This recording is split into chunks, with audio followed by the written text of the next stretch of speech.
دن ہم بلائیں گے ہر انسان کو بِإِمَامِهِمْ اس کے اعمال نامے کے ساتھ۔ امام کا مطلب اعمال نامہ، یہاں اعمال نامے کو امام اس لیے کہا گیا ہے کہ انسان اپنے امام کے مطابق چلتا ہے، تو قیامت کے دن ہم اپنے اعمال نامے کے مطابق چلیں گے، چاہے جنت میں جائیں یا اللہ ہم سب کو بچا کے رکھے چاہے جہنم کی طرف۔ تو چونکہ انسان اپنے اعمال نامے کے تابع ہوتا ہے اس لیے اس کو امام کہا گیا۔ تو آپ کو پتہ ہے پچھلے رکوع میں مشرکین نے کہا کہ کون دوبارہ زندہ کر سکتا ہے؟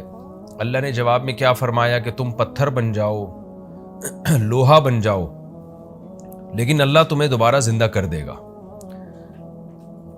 اب اسی کی تفصیل بیان ہو رہی ہے کہ زندہ کر کے کیا کرے گا۔ اللہ فرماتے ہیں ہر انسان کو اس کے اعمال نامے کے ساتھ بلایا جائے گا۔ فَمَنْ أُوتِيَ كِتَابَهُ بِيَمِينِهِ پس جو شخص اس کا اعمال نامہ اس کے دائیں ہاتھ میں دے دیا جائے، فَأُولَئِكَ يَقْرَؤُونَ كِتَابَهُمْ یہ اپنی کتاب کو، کیونکہ کتاب کہتے ہیں جس میں لکھا ہوا ہو، مکتوب، لکھی ہوئی تحریروں کو تو اس لیے اعمال نامے کو کتاب بھی کہا گیا ہے۔ تو اللہ فرماتے ہیں یہ لوگ اپنے اعمال ناموں کو پڑھیں گے، وَلَا يُظْلَمُونَ فَتِيلًا اور ان پر ذرا بھی ظلم نہیں ہوگا، یعنی جو جس نے نیکی کی ہوگی اس کو اس کا پورا بدلہ ملے گا، کسی کی نیکی کو اللہ ضائع نہیں کرے گا۔ وَمَنْ كَانَ فِي هَذِهِ أَعْمَى اور جو شخص تھا فی هذه اس دنیا میں اعمى اندھا، یعنی اللہ کے احکامات سے اندھا بن گیا، دیکھنے کی کوشش ہی نہیں کی کہ اللہ کیا کہتا ہے، اللہ کے احکام کیا ہیں، سیدھے راستے کو دیکھنے کی کوشش ہی نہیں کی، فَهُوَ فِي الْآخِرَةِ أَعْمَى تو وہ آخرت میں بھی اندھا ہوگا۔ آخرت میں اندھے کا مطلب ہے کہ وہاں بھی سیدھے راستہ جو جنت کی طرف جاتا ہے اس سے اندھا ہوگا وہ۔ جب اہل ایمان اس جنت کے راستے پہ چلیں گے تو اس کو وہ راستہ نظر نہیں آئے گا۔ وَأَضَلُّ سَبِيلًا اور زیادہ گمراہ ہوگا راستے کے لحاظ سے۔ کیا مطلب؟ دنیا میں جتنا گمراہ تھا سیدھے راستے سے، آخرت میں جنت کے راستے سے اس سے بھی زیادہ گمراہ ہو جائے گا وہ۔ دنیا میں جیسے اس کو سیدھا راستہ نظر ہی نہیں آتا تھا، تو جنت میں اس سے بھی زیادہ سیدھا راستہ، جنت کا راستہ اس سے اوجھل ہو جائے گا۔ وَإِن كَادُوا لَيَفْتِنُونَكَ عَنِ الَّذِي أَوْحَيْنَا إِلَيْكَ اور قریب ہے کہ یہ لوگ آپ کو فتنے میں ڈال دیں، عَنِ الَّذِي اس وحی سے، أَوْحَيْنَا إِلَيْكَ جو ہم آپ کی طرف وحی کر رہے ہیں۔ اس آیت کے بہت سارے شان نزول بیان کیے گئے ہیں، میں تفسیر کے لیکچرز میں یہ بات بار بار بتاتا رہا ہوں کہ شان نزول کا مقصد صرف یہ نہیں ہوتا کہ اس موقع پہ یہ آیت نازل ہوئی، بلکہ صحابہ تابعین جو کہتے تھے نا کہ یہ آیت فلاں کے بارے میں نازل ہوئی، تو مطلب یہ ہوتا ہے کہ اس آیت کا مصداق، یعنی یہ آیت فلاں واقعے پہ بھی فٹ ہو رہی ہے، یہ مطلب ہوتا ہے۔ تو اس لیے مفسرین نے جب کسی واقعے کے مختلف شان نزول لکھے ہوتے ہیں تو لوگ کنفیوز ہوتے ہیں کہ بھائی یہ اس وقت نازل ہوئی یا اس وقت نازل ہوئی، تو بھائی وہ نازل جس وقت بھی ہوئی ہمیں اس سے بحث نہیں ہے، لیکن مفسرین کے مطابق، محدثین، صحابہ تابعین کے مطابق اس آیت کے بارے میں یہ واقعہ بھی، یہ آیت اس واقعے پہ بھی فٹ ہو رہی ہے۔ تو اب قرآن کیا کہہ رہا ہے کہ قریب ہے یہ لوگ آپ کو اس وحی سے ہٹا دیں، فتنے میں ڈال دیں جو ہم آپ کی طرف وحی کر رہے ہیں۔ کیا مطلب؟ ہم نبی صلی اللہ علیہ وسلم کو وحی کر رہے ہیں کہ آپ نے توحید پر قائم رہنا ہے، آپ نے مشرکین کی مخالفت کرنی ہے، آپ نے شراب کو حرام قرار دینا ہے، آپ نے نماز کو فرض قرار دینا ہے، آپ نے صلہ رحمی کا حکم دینا ہے، آپ نے آخرت کے وجود کا قائل ہونا ہے۔ بہت سارے احکامات جو نازل ہو رہے ہیں، تو اس کے خلاف مشرکین مکہ اور وہ تمام لوگ جو یہود و نصارہ تھے وہ اتنی زبردست سازشیں کر رہے ہیں کہ ان کی سازشوں کو اور ان کے ری ایکشن کو دیکھ کر لگتا ہے کہ وہ پیغمبر کو اس وحی سے ہٹا دیں جو پیغمبر پر وحی نازل ہو رہی ہے۔ یعنی کوئی عام آدمی اگر ہوتا اور ایک دعوے کو لے کر اور ایک دعوت کو لے کے چلتا تو وہ اتنی مخالفت برداشت کر نہیں سکتا تھا، وہ کچھ نہ کچھ ان کی طرف مائل ہو جاتا، اور اس کا نتیجہ کیا نکلتا؟ لِتَفْتَرِيَ عَلَيْنَا غَيْرًا تاکہ اے محمد آپ ہم پر جھوٹ باندھے، غیرہ یعنی غیر الذی اوحینا الیک جو ہم وحی کر رہے ہیں اس کے علاوہ کا جھوٹ باندھے، یعنی اس کے علاوہ کو آپ ہماری طرف منسوب کر دیں۔ کیا مطلب؟ کہ یہ آپ کو شریعت سے ہٹانا چاہتے ہیں۔ جب آپ شریعت سے ان کی وجہ سے بالفرض اگر ہٹ گئے تو نبی کا ہر عمل اس کی نسبت اللہ کی طرف ہوتی ہے، تو نتیجہ کیا نکلے گا؟ اے محمد صلی اللہ علیہ وسلم، اگر آپ ان کی باتوں میں آ کے شریعت سے ہٹ گئے اور کچھ ان کی مان لی آپ نے، تو یہ ایسے ہوگا جیسے آپ ہم پر جھوٹ گھڑ رہے ہیں، کیونکہ آپ تو پیغمبر ہیں، تو پیغمبر جو عمل کرتا ہے اس کی نسبت اللہ کی طرف ہوتی ہے.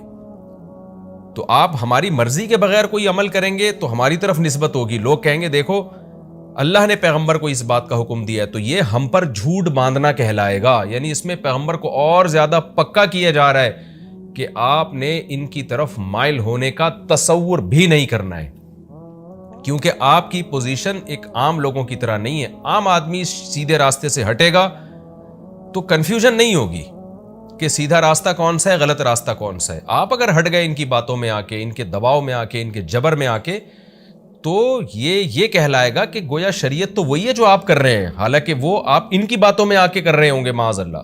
تو اس لیے یہ لوگ تو پورا زور لگا رہے ہیں. ان کادو، ان میں نے بتایا نا انا کے معنی میں ہے، جب ان کے بعد لام تاکید کا آتا ہے تو یہ انا کے معنی میں ہوتا ہے. کادو کا مطلب بھی بتا چکا ہوں کہ یہ قریب ہے کہ یہ آپ کو فتنے میں ڈال دیں، یعنی آپ کو ہٹا دیں اس وحی سے جو ہم آپ کی طرف نازل کر رہے ہیں، جس کا رزلٹ کیا نکلے گا؟ لِتَفْتَرِيَ عَلَيْنَا غَيْرَهُ، تاکہ آپ ہم پر گھڑیں اس وحی کے علاوہ کسی اور چیز کو گھڑیں گے. یعنی لوگ یہ سمجھیں گے یہ اللہ کہہ رہا ہے، تو یہ ہم پر جھوٹ گھڑنا کہلائے گا یہ عمل. وَإِذًا، اور اگر ایسا ہو گیا، یعنی اذ کان کذا، اگر ایسا ہو گیا، لَاتَّخَذُوكَ، اصل میں تھا، سوری یہ ترجمے میں گرامر بتا چکا ہوں. وَإِذًا، اور اگر ایسا ہو گیا، لَاتَّخَذُوكَ، یہ ٹھہرا لیں گے آپ کو خلیلا، جگری دوست. یعنی یہ دنیا کا فائدہ تو آپ کو مل جائے گا کہ آپ کو جو مخالفت ہو رہی ہے، یہ مخالفت نہ صرف ختم ہو جائے گی بلکہ یہ آپ کے ایسے خلیل سے اوپر دوستی کا کوئی مقام نہیں ہے. حدیث میں آتا ہے نا، رسول اللہ صلی اللہ علیہ وسلم نے فرمایا، لو کنت متخذا خلیلا لاتخذت ابا بکر خلیلا، اگر میں کسی کو خلیل بناتا تو ابو بکر کو خلیل بناتا. یعنی بہت ہی جگری، لیکن آپ نے فرمایا میرا خلیل صرف اللہ ہے. تو ایک ہوتا ہے حبیب، ایک ہے صدیق. صدیق کا معنی دوست، حبیب کا معنی محبوب، اور خلیل سب سے اوپر کا درجہ ہے. تو یہ آپ کو بہت زیادہ جگری دوست بنا لیتے. بعض لوگوں نے اس کا اردو میں ترجمہ کیا ہے، بعض مفسرین نے گاڑھا دوست بنا لیتے. تو اتنا زیادہ یہ ٹوٹ کے آپ پہ مرنا شروع ہو جاتے اگر آپ ان کی طرف مائل ہو جاتے. یہ دنیاوی مفاد آپ کو حاصل ہوتے اور یہ بھی اتنا خوش ہو جاتے. لیکن آگے قرآن کیا کہہ رہا ہے؟ وَلَوْلَا، اور اگر یہ بات نہ ہوتی، کیا بات؟ ان ثبتناک، کہ ہم آپ کو ثابت قدم رکھتے. لقد کتا، تو قریب تھا کہ آپ ترکنوا الیہم، مائل ہو جاتے ان کی طرف، شیئا قلیلا، تھوڑا سا. یعنی ہم نے اگر آپ کو استقامت نہ دی ہوتی، نہ آپ کے دل کو مضبوطی سے تھاما نہ ہوتا، ہم نے آپ کو سیدھے راستے پر قائم رہنے کی توفیق نہ دی ہوتی، تو مکمل تو آپ مائل نہیں ہوتے، کیونکہ آپ کی ایک پرسنالٹی ہے، آپ صادق اور امین سے مشہور ہیں، آپ اپنے ویژن سے ہٹنے والے نہیں ہیں. لیکن ان کا جو وار ہے نا، اور ان کی سازشیں اتنی خطرناک ہے کہ کچھ نہ کچھ تو آپ کا بھی میلان ہو جاتا. لیکن ہم نے کیا کیا ہے؟ آپ کو بھی ثابت قدم رکھا اس پر، اور آپ کو بھی سیدھے راستے پر ہم نے مضبوطی سے جما دیا. یعنی ہماری توفیق بھی اس میں شامل حال ہے کہ ہم نے آپ کو ان کی طرف مائل ہونے نہیں دیا. جیسے کہ قرآن میں دوسری مقام پر آتا ہے نا، وَإِن كَانَ مَكْرُهُمْ لِتَزُولَ مِنْهُ الْجِبَالُ، انہوں نے آپ کے خلاف ایسی سازشیں کی ہیں کہ اگر یہ سازشیں پہاڑ کے خلاف ہوتی تو پہاڑ اپنی جگہ سے ہل جاتے. ایسی سازشیں انہوں نے آپ کے خلاف کی ہیں کہ آپ اپنے مشن سے ہٹ جائیں. تو ہم نے آپ کو ثابت قدم رکھا ہے، اگر ہم نہ رکھتے تو کچھ نہ کچھ آپ کا بھی ان کی طرف میلان ہو جاتا. اذن، اگر ایسا ہو جاتا، یعنی آپ ان کی طرف تھوڑا سا بھی مائل ہو جاتے، لَأَذَقْنَاكَ، تو ہم آپ کو ذائقہ چکھاتے ضِعْفَ الْحَیَات، دنیا کے کبھی دگنا. یعنی دگنا سے مراد یہاں دگنا عذاب ہے، کہ دنیا کا یعنی اس زندگی میں بھی دگنا عذاب ملتا. وَضِعْفَ الْمَمَات، اور موت کا عذاب بھی دگنا. موت سے مراد ہے کہ موت کے بعد جو عذاب ہوتا ہے، برزخ کا عذاب، میدان حشر کا عذاب، جہنم کا عذاب. تو آپ کو ڈبل عذاب ہوتا، دنیا میں بھی اور آخرت میں بھی. ثم، پھر اس کے بعد، لا تجدو، اے محمد صلی اللہ علیہ وسلم، آپ نہیں پاتے، لکا، اپنے لیے، علینا، ہمارے خلاف، نصیرہ کوئی مددگار جو ہم آپ کو ہمارے عذاب سے بچا لیتا. یعنی اس میں پیغمبر کا مرتبہ بیان کیا جا رہا ہے کہ ہم نے پیغمبر صلی اللہ علیہ وسلم کو سیدھے راستے پر چلنے کی توفیق دی، اور ان کا مکر و فریب اتنی زیادہ سازشیں اور اتنا دباؤ محمد صلی اللہ علیہ وسلم پر کہ اللہ کہتے ہیں اگر ہم آپ کو توفیق نہ دیتے تو ہم نہیں کہتے کہ آپ پورا مائل ہو جاتے، کچھ نہ کچھ تو آپ کا میلان ہونا تھا ان کی طرف، کچھ نہ کچھ تو آپ ان کی باتوں میں آ جاتے، دباؤ میں آ کے، جبر میں آ کے، لیکن ہم نے آپ کے دل کو مضبوطی سے تھام لیا. اور پھر اللہ بتا رہا ہے کہ آپ کی پوزیشن ایسی ہے خدا کی نظر میں کہ اگر آپ تھوڑا سا بھی ان کی طرف مائل ہوتے، اذ کانا کذا، میں نے بتایا نا بار بار یہ اذن کا مطلب کیا ہوتا ہے، اگر ایسا ہوتا یعنی آپ ان کی طرف تھوڑا سا مائل ہو جاتے تو آپ کو پھر وہ عذاب نہ ملتا جو ایک عام نافرمان کو ملتا ہے، بلکہ آپ کو دنیا میں بھی دگنا عذاب اور آخرت میں بھی دگنا عذاب. یعنی کسی باطل کی طرف مائل ہونے کا جو عذاب ہے نا، ایک نارمل ایک عام آدمی کو جتنا ملتا ہے تو اللہ آپ کو دگنا دیتا، کیونکہ آپ کی پوزیشن یہ ہے کہ آپ اللہ کے پیغمبر ہیں، اور پیغمبر کا عمل حجت ہوتا ہے، اس سے گمراہی پھیلتی ہے اگر آپ گمراہی کی طرف مائل ہو جائیں گے. اور پھر اتنا شدید عذاب آتا، لیکن آپ کے خلاف، ہمارے خلاف آپ کی کوئی مدد نہ کرتا جو آپ کو اس عذاب سے بچا لیتا. تو اس میں اللہ تعالیٰ نے بتا دیا، اس میں پیغمبر صلی اللہ علیہ وسلم کو تسلی بھی دے دی. 3 باتیں اللہ نے ان آیتوں میں ہمیں بتائی ہیں. ایک یہ کہ مشرکین اور جو اسلام دشمن عناصر تھے یہود و نصارہ، ان کا مکر و فریب کس نوعیت کا تھا آپ سوچ سکتے ہیں کہ سید الانبیاء محمد صلی اللہ علیہ وسلم جو استقامت کے پہاڑ تھے، قرآن کہتا ہے ہم اگر آپ کو توفیق نہ دیتے تو وہ بھی اپنی جگہ سے ہل سکتے تھے. تو اس سے پہلی بات تو ہمیں پتہ چلی کہ اس دور میں سید الانبیاء کے خلاف سازشیں کیسی ہوئی ہیں. نمبر 2، دوسری بات یہ پتہ چلی کہ نبی صلی اللہ علیہ وسلم ان کی طرف مکمل مائل نہیں ہونا تھا آپ نے، لیکن اس بات کا امکان تھا کہ تھوڑا سا مائل ہو جاتے. اس میں بھی پیغمبر صلی اللہ علیہ وسلم کی فضیلت ہے کہ اتنی سازشوں کے بعد تو لوگ مکمل بک جاتے ہیں، فروخت ہو جاتے ہیں، باطل کے نظریے کو گلے لگا دیتے ہیں. قرآن کہہ رہے ہیں نا یہ بات تو محمد صلی اللہ علیہ وسلم سے ممکن ہی نہیں تھی. اس بات کا کسی درجے میں امکان ہو سکتا تھا کہ تھوڑا سا مائل ہو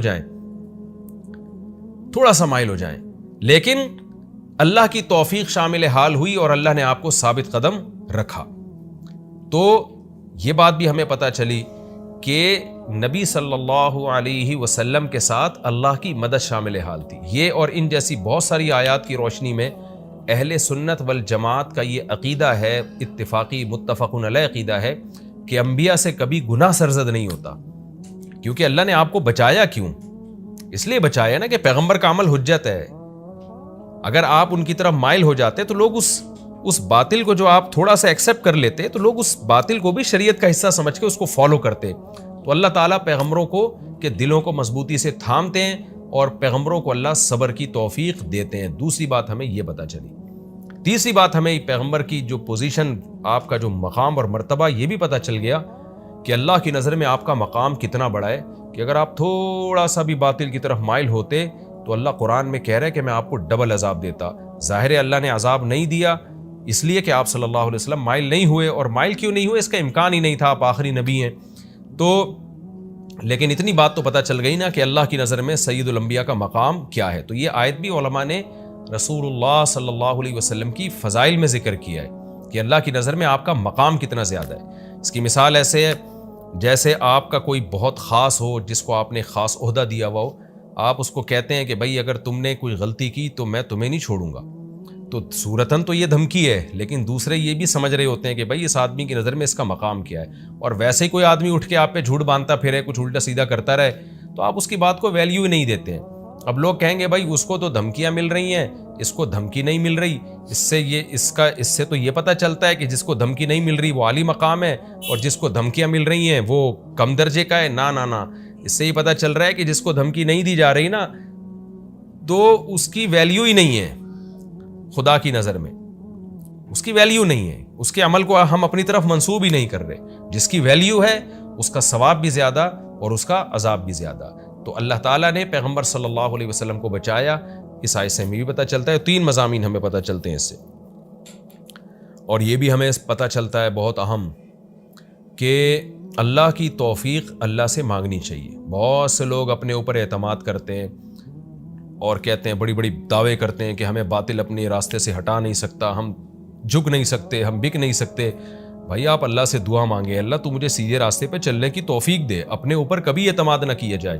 جب اللہ اپنے حبیب صلی اللہ علیہ وسلم سے یہ کہہ رہے ہیں کہ اے پیغمبر اگر ہم آپ کو ثابت قدم نہ رکھتے تو آپ ان کی طرف مائل ہو جاتے، تو میں اور آپ کس کھیت کی مولی ہیں بھائی، ہماری اور آپ کی کیا اوقات ہے۔ جیسے اللہ نے موسیٰ علیہ السلام کی ماں کے بارے میں کہا نا قرآن میں، کہ موسیٰ کی ماں کو ہم نے کہا کہ اس بچے کو صندوق میں ڈال دو، اور پھر فرعون کے پاس سے فرعون کے محل سے وہ صندوق نکلا، وہاں سے بچہ نکلا، تو موسیٰ کی ماں پریشان ہو گئی کہ میرا بچہ فرعونیوں کے پاس پہنچ گیا۔ اب بتا دینے میں نقصان تھا، بتا دیتی وہ قتل کر دیتے۔ تو قرآن کیا کہہ رہا ہے، وَلَوْلَا أَرَّبَطْنَا عَلَىٰ قَلْبِهَا، اگر ہم موسیٰ کی ماں کے دل کو مضبوطی سے تھام نہ لیتے تو قریب تھا کہ ان کا عادت لتبدی بھی، وہ جا کے بتا دیتی میرا بچہ ہے۔ تو اللہ نے آپ کے دل کو مضبوطی سے تھاما۔ تو صبر کی توفیق اللہ کی طرف سے ملتی ہے، لہذا اس کی دعائیں ہمیں اللہ ہی سے مانگنی چاہیے۔